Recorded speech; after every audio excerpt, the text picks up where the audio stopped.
Hello my dear friends. അപ്പോൾ നമ്മളുടെ കഴിഞ്ഞ വീഡിയോയിൽ നമ്മൾ ഒരുപാട് കാര്യങ്ങൾ നമ്മൾ ഡിസ്കസ് ചെയ്തു. നമ്മളിപ്പോൾ എനിക്ക് തോന്നുന്നു നമ്മുടെ കഴിഞ്ഞ വീഡിയോയിൽ ഒരുവിധം എല്ലാ ടെൻസുകളെ കുറിച്ചിട്ട് നമ്മൾ പറയുന്നുണ്ടായിരുന്നു. അതുപോലെ തന്നെ നമ്മൾ എങ്ങനെയാണ് ഒരു പാസ്റ്റിൽ നടന്ന കാര്യങ്ങൾ നമുക്ക് എങ്ങനെ പറയാം എന്നുള്ള കാര്യങ്ങളും ഒക്കെ നമ്മൾ കണ്ടു കഴിഞ്ഞു അല്ലെ. അതുപോലെ തന്നെ ഒരു സാധനം നമ്മുടെ കയ്യിലുണ്ടോ എന്നുള്ള കാര്യം നമ്മൾ എങ്ങനെയാണ് ചോദിക്കുക? ഉണ്ടായിരുന്നോ എങ്ങനെ ചോദിക്കുക? അതുപോലെ ഉണ്ടായിരുന്നില്ലേ എങ്ങനെ ചോദിക്കുക? ഇങ്ങനെയുള്ള എല്ലാ ക്വസ്റ്റ്യൻസും നമ്മൾ ഏകദേശമൊക്കെ ഒന്ന് അറിഞ്ഞു കഴിഞ്ഞു. ഓക്കെ, അപ്പൊ നമ്മുടെ ഇന്നത്തെ വീഡിയോയില് നമ്മൾ എന്താണ് ഡിസ്കസ് ചെയ്യാൻ പോകുന്നത്? യെസ്, മറ്റൊന്നുമല്ല, ഫ്യൂച്ചറിനെ കുറിച്ചിട്ടുള്ള കാര്യങ്ങൾ. ഫ്യൂച്ചർ എന്ന് പറഞ്ഞിട്ടുണ്ടെങ്കിൽ എന്താണ്? ഭാവി, നമ്മളുടെ നാളത്തെ കുറിച്ചുള്ള കാര്യങ്ങൾ, അല്ലെങ്കിൽ നമ്മൾ ഇപ്പൊ പറയുന്നതിന് ശേഷം നടക്കാൻ പോകുന്ന കാര്യങ്ങൾ നമുക്ക് എങ്ങനെ ക്വസ്റ്റ്യൻസ് ആയിട്ട് ചോദിക്കാം, അതുപോലെ തന്നെ നമുക്ക് എങ്ങനെ ഉത്തരങ്ങൾ പറയാം എന്നുള്ളതാണ് നമ്മൾ ഇവിടെ ഡിസ്കസ് ചെയ്യുന്നത്. അപ്പോ അതിന് നമുക്ക് ഇങ്ങനെ കൂടുതൽ ടെൻഷൻ അടിക്കേണ്ട ഒരു ആവശ്യമൊന്നുമില്ല. ജസ്റ്റ് വിൽ എന്ന് പറയുന്ന ഒരു കാര്യം അതിലേക്ക് അങ്ങോട്ട് സെന്റൻസിലേക്ക് അങ്ങോട്ട് ഫിറ്റ് ചെയ്ത് കൊടുത്താൽ മതി. ഓക്കെ, അപ്പൊ അത് എങ്ങനെയാണ്, അതിന്റെ എക്സാമ്പിൾസ് എങ്ങനെയാ പോകുന്നത് എന്നുള്ളത് നമുക്കൊന്ന് നോക്കാം. അതിന്റെ ഫസ്റ്റത്തെ ഒരു ഇത് നമുക്ക് നോക്കാം. Will you come tomorrow? Okay, will you come tomorrow? അപ്പൊ അതിന്റെ അർത്ഥം എന്താണ്? നിങ്ങൾ നാളെ വരുമോ? അപ്പൊ നമ്മളെ നാളത്തേക്കുള്ള ഒരു കാര്യമാണ്, അല്ലെങ്കിൽ വേണ്ട ഇന്നത്തെ ഇതിന് ശേഷം നടക്കാൻ പോകുന്ന ഒരു കാര്യമാണ്. അതിനെ കുറിച്ച് നമുക്ക് ചോദിക്കണമെങ്കിലാണ് നമ്മൾ വിൽ ഉപയോഗിക്കുന്നത്. Okay, will she come in the evening? ഈ വൈകുന്നേരം അവൾ വരുമോ? അപ്പൊ നമ്മൾ ഇവിടെ ശ്രദ്ധിക്കാനുള്ള വേറൊരു കാര്യം എന്താണ്? എല്ലാ സബ്ജക്ട്സിന്റെയും കൂടെ നമുക്ക് എന്തുപയോഗിക്കാം?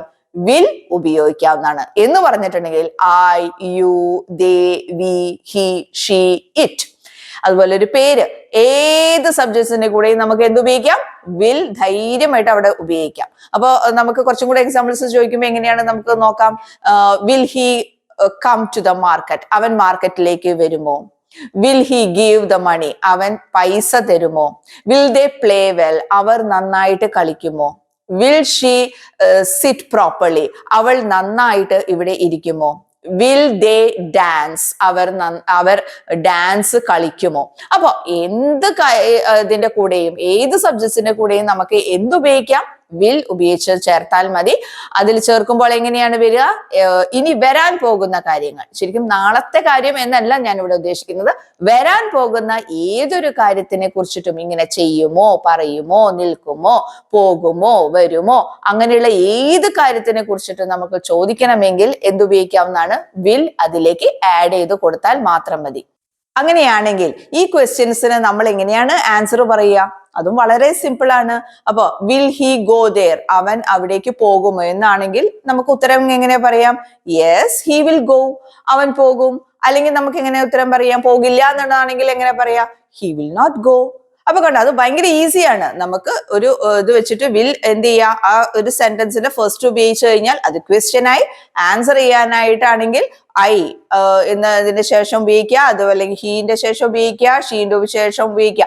അങ്ങനെ വന്നു കഴിയുമ്പോൾ അത് ഉത്തരവുമായി. വേറൊരു എക്സാമ്പിളും കൂടെ അവിടെ ചോദിക്കാം. Will they dance? അവർ ഡാൻസ് കളിക്കുമോ? എങ്ങനെ ഉത്തരം പറയാ? Yes, they will dance. അല്ലെങ്കിൽ നമുക്ക് എങ്ങനെ ഉത്തരം പറയാം? No, they won't dance. അവർ ഡാൻസ് ചെയ്യില്ല. അപ്പൊ നമുക്ക് അവിടെ വിൽ നോട്ട് എന്നുള്ളത് ഉപയോഗിക്കാം, അതുപോലെ വോണ്ട് എന്നുള്ളത് നമുക്ക് ഉപയോഗിക്കാം. വോണ്ട് നമ്മൾ ഉപയോഗിക്കുന്നത് എങ്ങനെയാന്ന് പറഞ്ഞിട്ടുണ്ടെങ്കിൽ സ്പീക്കിംഗ് സ്റ്റൈലിലേക്കാണ്. അതായത് നമ്മൾ സംസാരിക്കുമ്പോൾ നമുക്ക് വോണ്ട് എന്നുള്ളത് ഉപയോഗിക്കുന്നതാണ് ഉത്തമം. എഴുതുമ്പോൾ നിങ്ങൾക്ക് വേണമെങ്കിൽ വിൽ നോട്ട് എന്നുള്ളത് നിങ്ങൾക്ക് പറയാവുന്നതാണ്. അപ്പോൾ ഈ എക്സാമ്പിൾസ് നിങ്ങൾക്ക് ഇതേപോലെ തന്നെ വേറെ ഏതെങ്കിലും എക്സാമ്പിൾസ് അറിയണമെന്നുണ്ടെങ്കിൽ തീർച്ചയായിട്ടും കമന്റ് ബോക്സിൽ ഇടുക. നമ്മൾ ഡൗട്ട്സ് ക്ലിയർ ചെയ്യുന്നതായിരിക്കും. അതേപോലെ തന്നെ ആൻസേഴ്സും എങ്ങനെയൊക്കെയാണ് വരുന്നത് എന്നുള്ളതൊക്കെ നിങ്ങളൊന്ന് നോക്കുക, നിങ്ങളൊന്ന് പറഞ്ഞു നോക്കുക. ഇന്ന് തന്നെ ആരോടെങ്കിലും ഒക്കെ ഒന്ന് ചാറ്റ് ചെയ്യുമ്പോൾ ജസ്റ്റ് ഇതൊക്കെ ഒന്ന് ടൈപ്പ് ചെയ്ത് നോക്കുക. Will you come tomorrow? നീ നാളെ വരുമോ? Will you meet my friend? നീ എന്റെ ഫ്രണ്ടിനെ മീറ്റ് ചെയ്യുമോ? Will you give a ring? നീ എന്നെ വിളിക്കുമോ? ഇങ്ങനെയൊക്കെ ഇങ്ങോട്ട് നമ്മൾ ചെയ്യുമ്പോൾ, ചാറ്റൊക്കെ ചെയ്യുമ്പോൾ ഒന്ന് ചോദിച്ചു നോക്കുക. അങ്ങനെ നമ്മൾ ചെയ്യുമ്പോഴാണ് നമുക്ക് ഇതിനെ കുറിച്ചിട്ടുള്ള കൂടുതൽ ക്ലാരിറ്റി വരുന്നത്, ഡൗട്ട്സ് ക്ലിയർ ആയി പോകുന്നതും. ഓക്കെ ഫ്രണ്ട്സ്, അപ്പൊ നമ്മുടെ അടുത്ത വീഡിയോയിൽ നമുക്ക് ഇതേപോലെ തന്നെ ഇനിയുമുണ്ട് ക്വസ്റ്റ്യൻ ഫോംസ് നമുക്ക് ഇനിയും അറിയാനുണ്ട്. നമുക്ക് അടുത്ത വീഡിയോയിൽ കാണാം.